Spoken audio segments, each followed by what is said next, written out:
cuadro clínico, ¿no? Habíamos mencionado la dispepsia como parte de un cuadro sintomático que puede presentarse en el paciente y que cuando se hace una endoscopía pues se puede descubrir una úlcera pélvica. Entonces la dispepsia como tal, esa sensación de malestar epigástrico con el abdomen superior relacionada a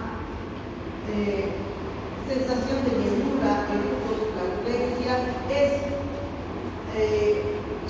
un cuadro clínico que debe investigarse y si es persistente debe hacerse una endoscopía porque puede estar ocasionado por una úlcera péptica. En este caso estamos hablando de una dispepsia de tipo orgánico. Pero al margen del cuadro de dispepsia, el cuadro clínico de una úlcera péptica es una sensación de ardor a nivel epigástrico. O sea, el síntoma más relacionado es una sensación urente o quemante a nivel epigástrico, habitualmente en la mañana o también entre las comidas o también durante la noche cuando el paciente ha dejado de comer. Cuando es una úlcera gástrica, la sensación de dolor urente mejora. Cuando es una úlcera duodenal, la sensación urente más bien empeora con la ingesta. Esto tiene que ver con el ácido clorhídrico. Si el paciente tiene una úlcera gástrica y come, el alimento amortigua el ácido clorhídrico. Si el paciente tiene una úlcera duodenal y come la presencia de alimentos más que el ácido clorhídrico, empeora también el cuadro de dolor. El paciente puede referir una sensación de hambre dolorosa, es decir, esa sensación de hambre que alguna vez hemos tenido cualquiera de nosotros, pero que es una sensación de hambre asociada a dolor. También puede haber filosis, que entendemos la filosis como ardor gastrointestinal. Este cuadro clínico puede persistir por mucho tiempo, por muchos meses, mejorar con la toma intermitente de antiácidos, de digestivos, de inhibidores de la bomba de protones, como son el omeprazol, esomeprazol, lansoprazol, etc., o inhibidores de acción, ¿no?, como son la ranitidina. Pueden mejorar por el uso temporal de estos medicamentos. Pero existen algunos datos de alarma que nos hacen sospechar de una úlcera complicada, es decir, datos de complicación de una úlcera péptica. Cuando hay pérdida de peso asociado a estos síntomas claramente, cuando hay anorexia, cuando aparece melena en hematemesis, cuando hay náuseas y vómitos asociados a este cuadro de dolor urente, epigástrico. La presencia de estos síntomas tiene que dar marcos porque puede ser una úlcera complicada. Esos son los signos de alarma que tenemos que tomar en cuenta cuando sospechamos de un paciente que tiene úlcera péptica. Bien, ¿y cuáles son estas complicaciones de una úlcera péptica? Se reconocen 4 complicaciones de la enfermedad ácido-péptica. Vuelvo a insistir que hablo de enfermedad ácido-péptica o úlcera péptica a lesiones dependientes del ácido clorhídrico y que por lo tanto están ubicadas en el estómago o en el duodeno, en la primera porción del duodeno. Estas complicaciones pueden ser hemorragia, penetración, perforación y obstrucción. 4 complicaciones de la úlcera péptica. Esa es una úlcera perforada. Es un orificio por una úlcera que ha ido hacia la profundidad, que ha perforado todas las capas de la pared gástrica y se abre hacia la cavidad abdominal. La primera complicación y la más frecuente es la hemorragia. Estamos hablando de una hemorragia digestiva alta. Hemorragia digestiva alta. Porque la hemorragia va a ser de una úlcera que está en el estómago o en duodeno. La mayoría de los pacientes pueden presentar un cuadro súbito de hemorragia caracterizado por hematemesis subvenena. Sin embargo, algunas úlceras tienen microsangrado, un sangrado persistente que no es evidente ni por vómito ni por las heces. Se llama, produce pequeñas cantidades de sangre en las heces, pero por ser persistente en el tiempo, produce una anemia ferropénica, dentro de la cual hay que investigar sangre oculta en heces, y si es que hay sangre oculta en heces, tenemos que investigar una úlcera péptica. Habitualmente la hemorragia es causada por una úlcera que al alcanzar profundidad erosiona un vaso de buen calibre y da lugar a un sangrado. En esta situación, entonces, la localización de la úlcera y la intensidad o el tamaño, el calibre del vaso que se afecte van a ser decisivos para el pronóstico que tenga en esa situación aguda una úlcera sangrante.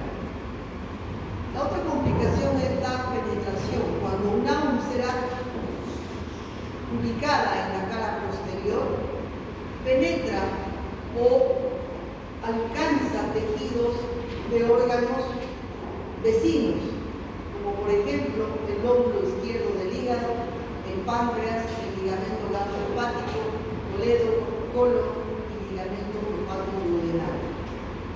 Situación en la que se produce una irritación que va a dar lugar a un proceso inflamatorio contrasudado y la presencia de regiones cicatrizales a ese nivel. Ahí se forman adherencias fibrinosas que hacen que los órganos vecinos se adhieran a la pared del estómago o del duodeno, donde se ha abierto antes, se ha perforado la úlcera y esta es bloqueada o obstruida por estos órganos vecinos que al apelotonarse en esa región impiden la salida de contenido gástrico hacia la cavidad abdominal.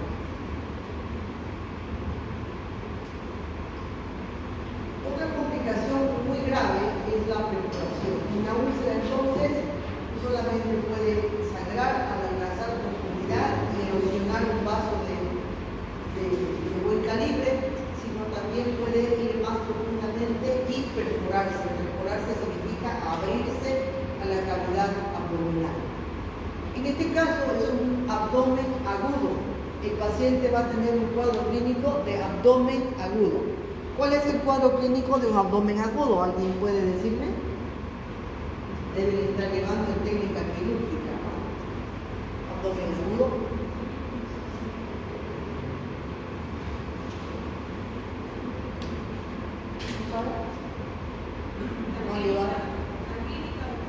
Sí.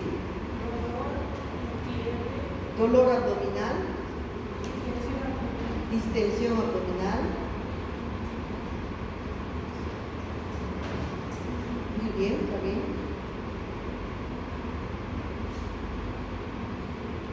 Cuando es un abdomen agudo, normalmente, ¿cómo están los fluidos hidroaéreos? Abolidos, ¿verdad? Hay un ilio paralítico. ¿Saben qué es un ilio, no? Hay un ilio paralítico, o sea, hay un silencio abdominal, un ilio paralítico. Datos suficientes para pensar en un abdomen agudo. Y si al examen físico vemos, ¿qué va a haber?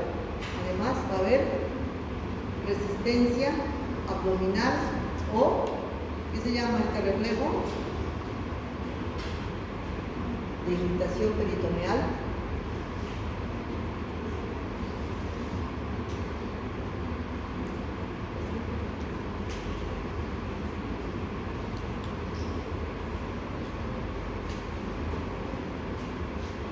¿Ahí no? ¿Se me olvidó abdominal?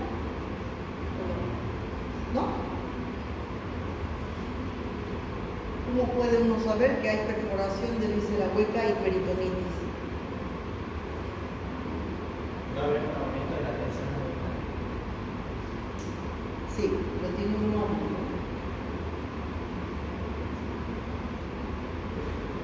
Al menos pueden describirme la maniobra si no se acuerdan el nombre.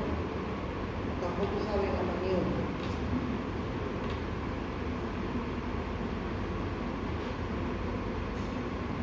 ¿Qué sucede con un músculo que está por encima de una serosa inflamada? Siempre, eso siempre. Un músculo por encima de una serosa inflamada, en este caso, músculos de la pared abdominal y por debajo del peritoneo, ¿qué sucede? Se contraen.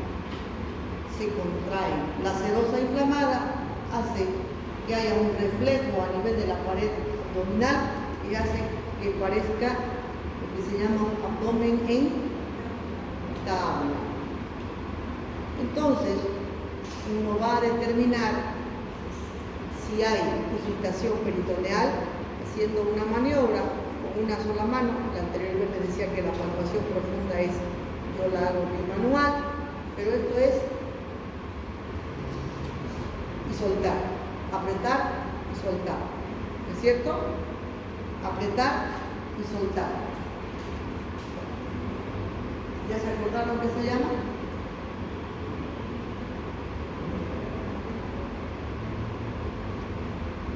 Lumbar.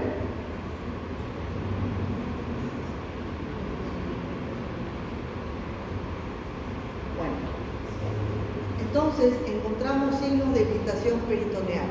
En el abdomen agudo, la presencia de esos datos rápidamente uno tiene que llamar al cirujano porque ese paciente tiene que ir al quirófano para saber qué se ha perforado, porque el paciente está con irritación peritoneal. Entonces tendremos dolor abdominal de inicio súbito asociado a anorexia, náuseas, vómitos, palpitaciones, constipación, se refiere a la ausencia de eliminación de heces y gases. ¿Por qué? Por el hilo paralítico.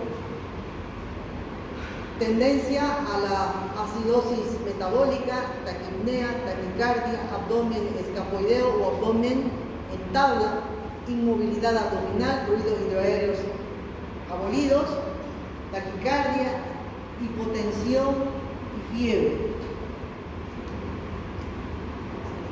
Va a producirse en la úlcera péptica que se perfora, ahí está buscando el punto doloroso, pero para el Bloomberg, o rebote también se llama, es apretar y soltar. ¿Y qué sucede con el paciente? Se dobla. Entonces, dolor epigástrico súbito, intenso por puñalada, que luego se generaliza, abdomen en tabla, hay defensa abdominal, que es esta maniobra que les he dicho, dolor a la palpación superficial, pérdida de la matidez hepática, se pierde la matidez hepática. ¿Saben a qué se refiere eso? Pérdida de la matidez hepática. Normalmente cuando uno percute de arriba abajo es aéreo o timpánico y de pronto se choca con la matidez hepática, ¿no es cierto? Bueno, cuando hay perforación de víscera hueca, la matidez hepática desaparece. ¿Qué se llama ese signo? ¿Perdón? Sí. Over. Exacto. Pérdida de la matidez hepática, fluidos hidroaéreos en silencio abdominal. Ahí tienen una radiografía donde ha habido perforación de víscera, salida de aire. No solamente sale contenido, en este caso de del estómago o del duodeno, sino cuando hay perforación de otra víscera, como por ejemplo ilion, colon, sale contenido abdominal. A veces si es peritonitis apendicular, son heces fecales, si es o perforación de un divertículo colónico, son heces fecales que salen a la cavidad abdominal, pero siempre va a haber la presencia del signo de Joubert, desaparición de la martidez abdominal, y si uno saca una placa de tórax, ¿cuál es la condición para ver el signo de Joubert en una radiografía? ¿Cuál es la condición? O sea, ¿cómo tiene que indicar cada uno? ¿Cómo tiene que estar el paciente? De pie. ¿Por qué? Exactamente. Si le tomo en acostado, el aire se va a ir hacia abajo. Si le tomo de pie, el aire va a tender a subir. ¿Por qué? Por el peso específico del oxígeno, que siempre es más liviano y tiende a subirse. Entonces, va a haber aire subdiafragmático, aire en la cavidad abdominal, distensión de asas intestinales. Aquí inclusive hay aire que rodea el pericardio. Entonces, aire subdiafragmático, aire en cavidad abdominal. La otra complicación es la obstrucción. Y cuando hablamos de obstrucción, hablamos de úlceras que están localizadas muy cerca al píloro, en el área prepilórica, o en el píloro. ¿Por qué hablamos de obstrucción? Y cuando hay obstrucción, pensamos en úlceras de esa localización. Porque en esa localización la cámara gástrica se hace más estrecha. Al esfínter que se regula, se abre y se cierra.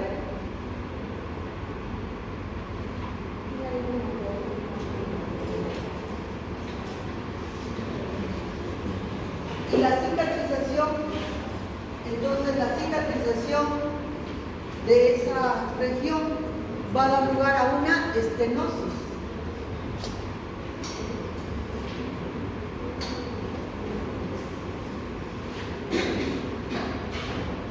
El píloro, y viene la primera porción del duodeno.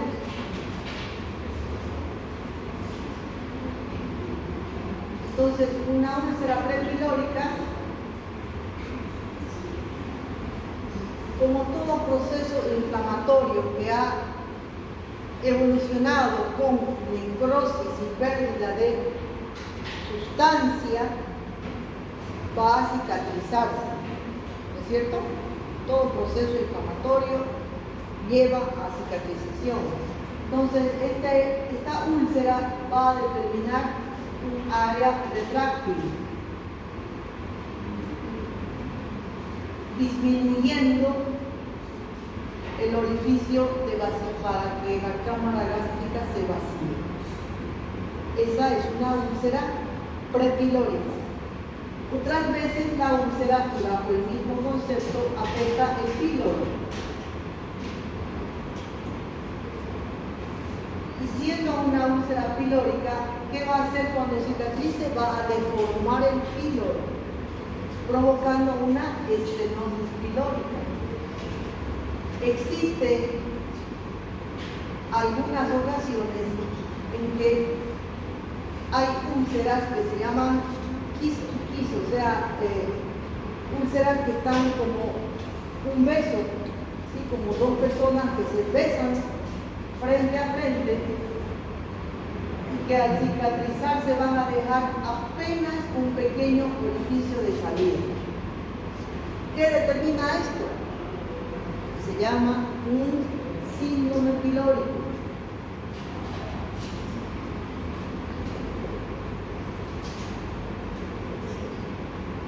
Como síndrome pilórico se caracteriza por lo siguiente: pérdida de peso,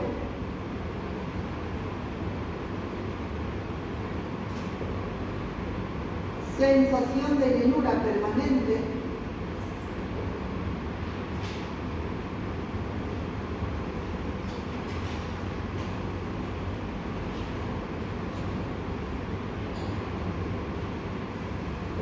halitosis. ¿Saben qué es halitosis? Mal aliento. Halitosis. Y por último, vómitos de retención.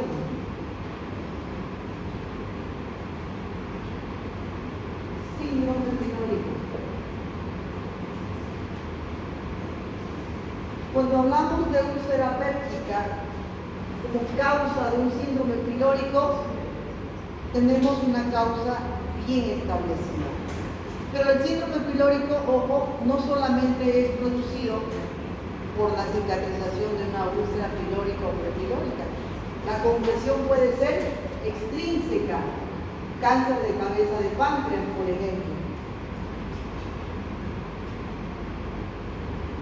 O cualquier otro tipo de lesión que comprima el píloro puede dar lugar a un síndrome pilórico. Y en los recién nacidos también se presenta un síndrome pilórico por un cuadro que se llama hipertrofia de píloro, o sea, un píloro hipertrofiado que no permite el paso de la leche. Entonces es un recién nacido que desde la primera toma de leche vomita. Les explico los síntomas. ¿Por qué el paciente pierde peso? Porque no se absorbe, Simplemente porque la cámara gástrica acumula alimentos. ¿Por qué? Porque no se vacía. Entonces está constantemente lleno. Halitosis, ¿por qué? Porque hay una retención de alimentos que terminan yendo hacia la putrefacción. Entonces el paciente tiene un aliento fétido. Y vómitos de retención se refiere a que el paciente vomita lo que ha comido hace un día atrás. Si ayer, por ejemplo, comió majadito, hoy vomita majadito. No hay pasaje, no hay digestión hacia el duodeno. Eso caracteriza al síndrome pilórico. Entonces, cuando hablamos de obstrucción, hablamos de síndrome pilórico, teniendo como causa varias, pero cuando hablamos de úlcera péptica y complicaciones obstructivas, nos referimos a un síndrome pilórico.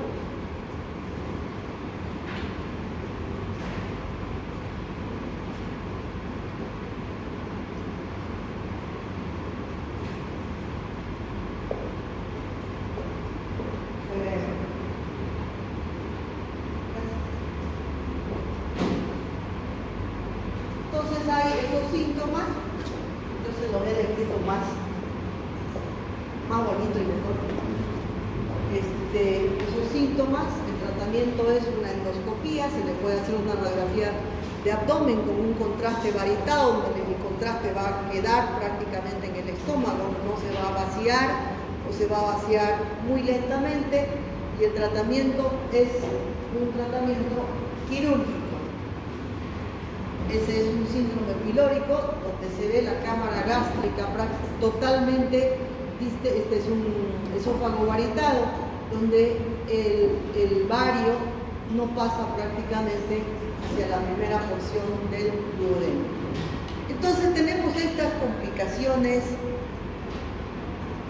por una úlcera péptica, ¿no?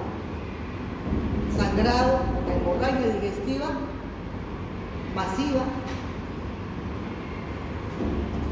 perforación. La otra es malignización. Una úlcera duodenal no se maligniza. Las que se malignizan son las úlceras gástricas. No hay cáncer de duodeno, hay cáncer gástrico. Entonces las que se malignizan son las úlceras gástricas. Y la estenosis pilórica o síndrome pilórico, que es también una complicación. Bien, vamos a hablar un poquito más en detalle sobre la hemorragia digestiva como consecuencia de una lesión digestiva alta, entendiendo que el límite para decir que es hemorragia digestiva alta es el ángulo de Treitz. Y hemos visto desde el principio que los vómitos pueden llevar a un síndrome de Mallory-Weiss, que es una dislaceración de la mucosa esofágica y que se manifiesta con hemorragia digestiva. Pero también las lesiones gástricas y duodenales, ya sea una gastritis superficial, úlcera gástrica, úlcera duodenal, pueden sangrar y dar lugar a una hemorragia digestiva. Entonces hablamos de hemorragia digestiva alta a aquel episodio de sangrado gastrointestinal superior, todo el tubo digestivo hasta el ángulo de Treitz, que puede ser de gravedad, siempre es grave, es una hemorragia y puede ser el primer vómito en escasa cantidad, pero el segundo vómito puede ser masivo y llevar al paciente a un estado de shock. Es decir, nunca es algo leve, siempre hemorragia digestiva siempre es algo que debe hacernos internar al paciente, no lo podemos mandar a su casa. Y la gravedad obviamente va a depender de la magnitud del sangrado, porque el paciente puede terminar en shock y muerte por hipovolemia. Y tenemos 3 síntomas que aparecen en la hemorragia digestiva alta. Primero, la hematemesis, que es el vómito de sangre eliminada por la boca, sangre roja, mutilante, algunas veces con restos alimenticios, o puede ser también un vómito que se llama vómito en borra de café, sangre digerida o negra, que se llama vómito en borra de café. Luego vamos a ver una imagen para poder identificarlo. Más frecuentemente, la eliminación de sangre por las heces como sangre digerida se llama melena. Es la eliminación por el recto de heces negras. No son oscuras, son negras, así como la silla. No son cafés oscuras, no son verde oscuros, son negras, como el alquitrán que ponen para juntar las losetas, así, negras, de aspecto coagulado y gomoso, de olor característico. Uno siente una sola vez el olor, le dice olé que esto es melena y jamás en la vida se olvida, porque es un dolor muy característico. La eliminación de melena puede aparecer con tan solo 50-80 ml de sangre. Ya hace que las heces salgan negras. Y después de haber parado el sangrado, todavía se puede observar melena hasta aproximadamente 5 días después. La otra forma de manifestar sangrado digestivo es la hematoquesia, que es la eliminación de sangre fresca, roja, mezclada con las heces. Entonces, hematemesis es eso, una paciente que vomita sangre. ¿Cómo vamos a diferenciar hemoptisis de hematemesis? Porque en ambos casos sale sangre por la boca. ¿Cómo podemos diferenciar? Porque el paciente viene y me dice: estoy botando sangre. ¿Por dónde? Por la boca. ¿Cómo podemos saber si es que es hemoptisis o hematemesis? La hemoptisis va acompañada de burbujas de aire. Y la hematemesis puede tener restos de intestino. ¿Qué más? Muy bien. La hemoptisis es perforación y Eso es más exacto. Pero en otras palabras,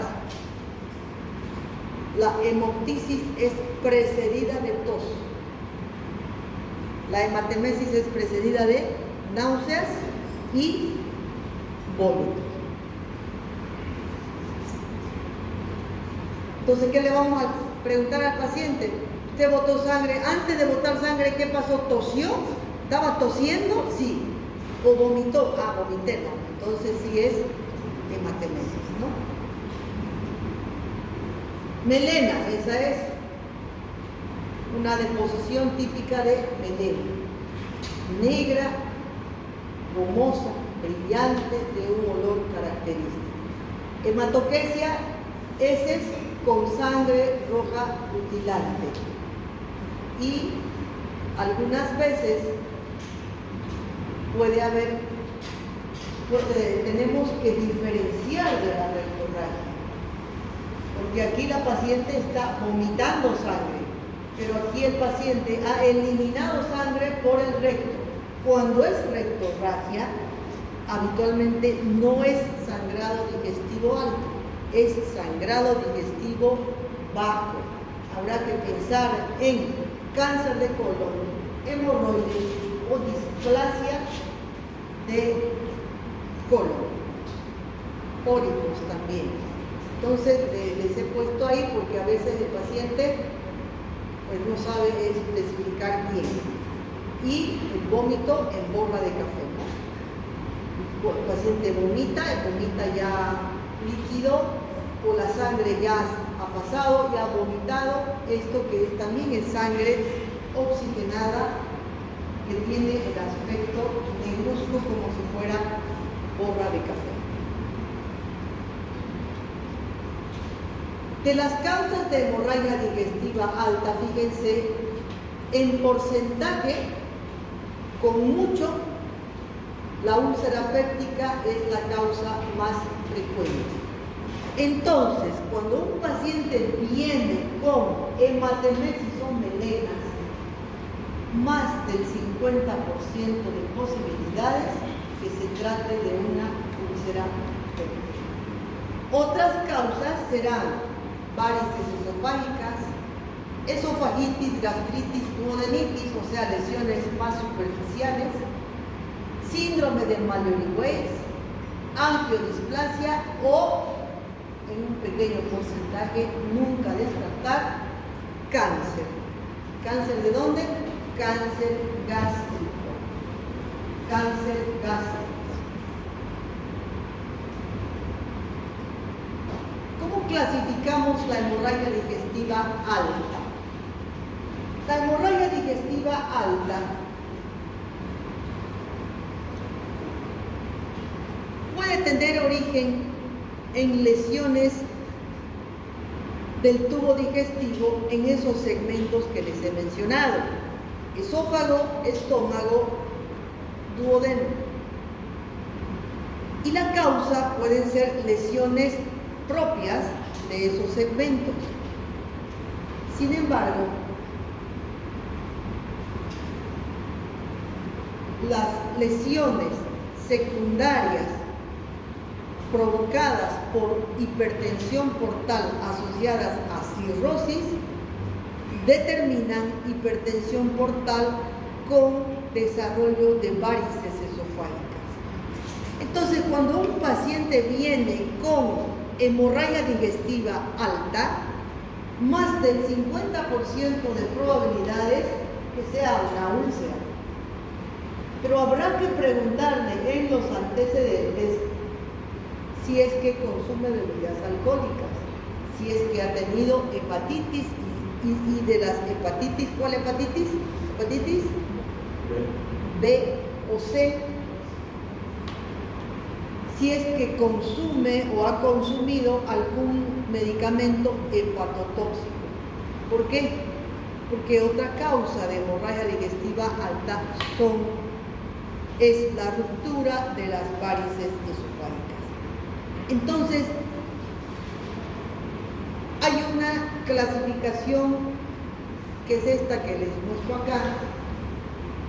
En cuanto al origen de la hemorragia digestiva, si es que es primariamente del tubo digestivo o es que es una manifestación secundaria de un problema hepático. Entonces se divide en dos: hemorragia digestiva alta sin hipertensión portal, quiere decir con lesiones primarias de estos segmentos, o asociada a hipertensión portal, que en este caso es una complicación de la hipertensión portal. Y como ven, la hemorragia digestiva alta sin hipertensión portal pues puede tener cualquiera de esas lesiones: úlcera péptica, Mallory Weiss, cáncer, malformaciones vasculares, como hemos visto aquí, angiodisplasia, trastornos en la coagulación,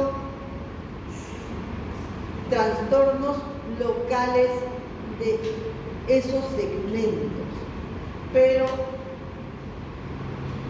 cuando hablamos de hemorragia digestiva alta o asociada a hipertensión portal,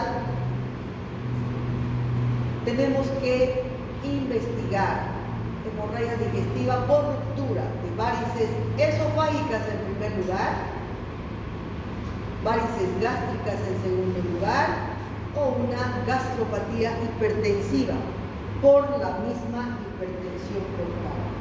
Las venas que más se dilatan son las del esófago, pero puede dilatarse todo el sistema venoso del estómago y en algún momento sangrar. Entonces, una úlcera péptica será la causa más frecuente, pero vean que las varices esofágicas tienen un porcentaje de entre el 10 y el 15% como causa de hemorragia digestiva alta. ¿Cuáles son los síntomas? Idénticos: hematemesis, melena y síntomas asociados a la hipovolemia, palidez, taquicardia, shock, ¿no?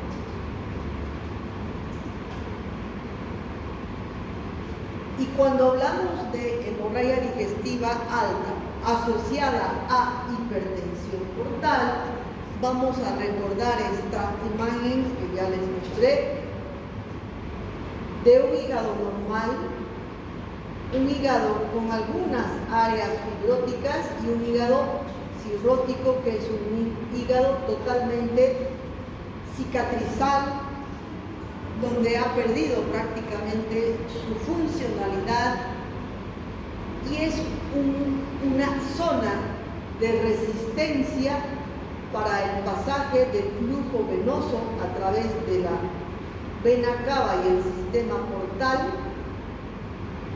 ¿Por qué? Porque aquí hay un tejido fibroso que aumenta la resistencia vascular. Si aumenta la resistencia vascular, el flujo sanguíneo siempre va a buscar colaterales. Esas colaterales, en primer lugar, se desarrollan principalmente en la gran red venosa que tiene el esófago. También las venas gástricas, pero además va a dilatar la vena esplénica, y al dilatar la vena esplénica, al desviar el flujo sanguíneo a través de la vena esplénica, el vaso va a aumentar de tamaño, desarrollando el paciente esplenomegalia. Entonces, lo que les comentaba, el sistema portal normal permite sin resistencia o con una mínima resistencia al flujo venoso, pero teniendo áreas cicatrizales hay una mayor resistencia al flujo, ¿no? Entonces, un hígado cirrótico con resistencia al flujo portal va a desarrollar colaterales, va a desviar la sangre hacia el sistema de irrigación gástrico, sobre todo esofágico, y también hacia el vaso. se desarrolla entonces esto, que es un hígado pequeño pero un vaso grande. Hay espleno megálico. Ya habíamos hablado anteriormente de esto, pero vuelvo a preguntarles, ¿cuál es la función del vaso? ¿Qué tipo de órgano es el vaso? ¿Puede vivir una persona sin vaso? ¿Cuál es? ¿Qué tipo de órgano es el vaso? ¿Cómo? Participa en el componente inmunitario. Es un órgano linfóide.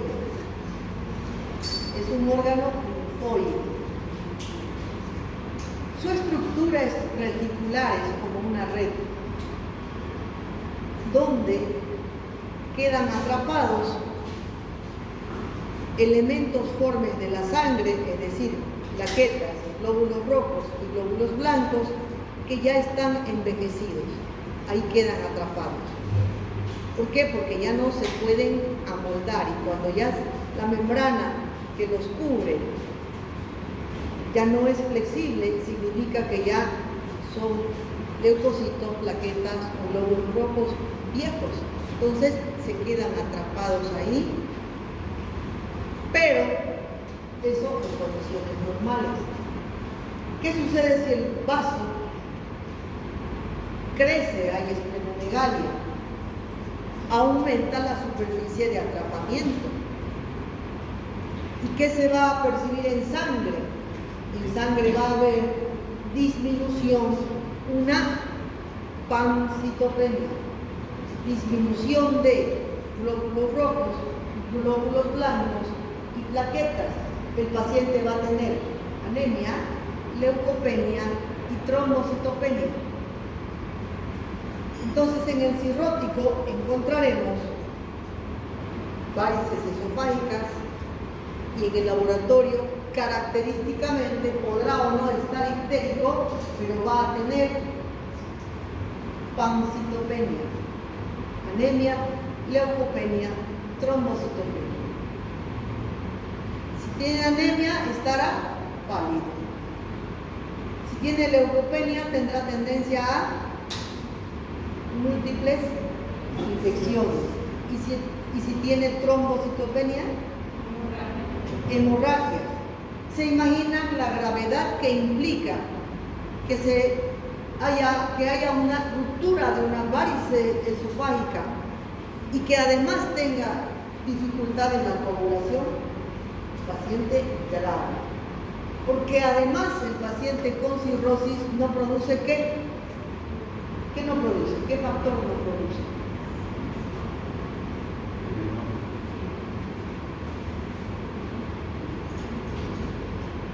¿Qué no produce? ¿Qué factor procoagulante? La protrombina. La protrombina. El paciente tiene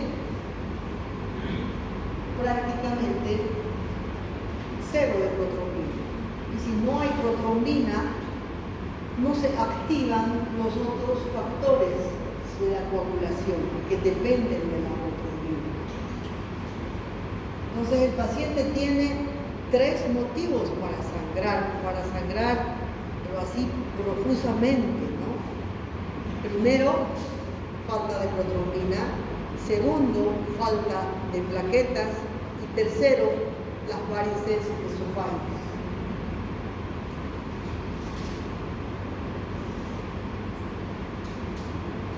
En la cirrosis hepática, entonces, hay un aumento en la resistencia vascular, lo que lleva a hipertensión portal. Para que puedan entender un poquito más esto en base a números también, hablamos de que el gradiente de presión venosa hepática es de 11 a 12 milímetros de mercurio. Cuando sobrepasa este gradiente de presión, se produce la dilatación progresiva de las de los plexos venosos y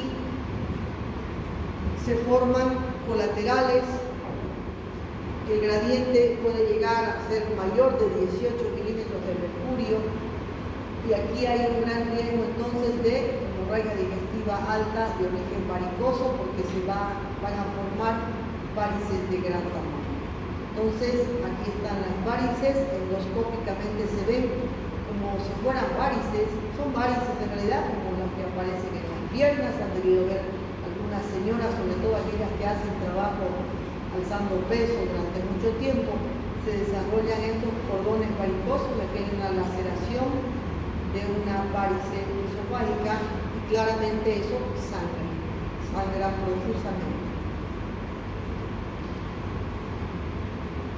Consecuencias de la hipertensión portal, la esplenomegalia, la circulación colateral y por supuesto si es que hay una mayor presión a nivel del sistema portal, va a haber trasudado de líquido a la cavidad abdominal y la presencia de ascitis. Eso asociado a la hipoalbuminemia. El paciente, aparte de que no forma protrombina, no forma también otras proteínas, principalmente la albúmina, que es la que mantiene la presión coloidosmótica del plasma. Y si no hay albúmina y hay aumento de la presión, con facilidad va a desarrollarse ascitis. Entonces, en la esplenomegalia se desarrolla un hiperesplenismo, que es lo que les comentaba. Esplenomegalia desarrolla hiperesplenismo, que es el vaso hiperfuncionante con pancitopenia. La circulación colateral va a dar lugar a varices esofágicas que se pueden romper. La circulación colateral también va a dar lugar a una encefalopatía. ¿Y por qué encefalopatía? Porque hay la sangre no atraviesa y no es detoxificada a nivel hepático.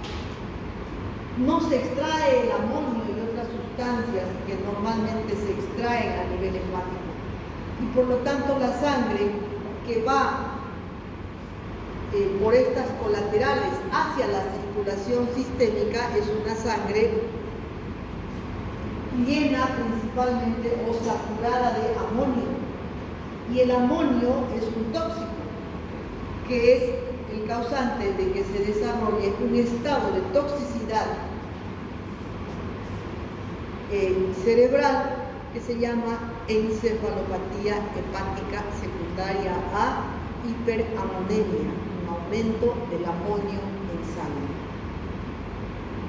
Cuando se desarrolla ascitis, la ascitis es una ascitis aséptica, no está contaminada, pero en el paciente con cirrosis, la acumulación de líquido a nivel de la cavidad abdominal puede infectarse. ¿Por qué? Por la traslocación bacteriana, dado que hay una gran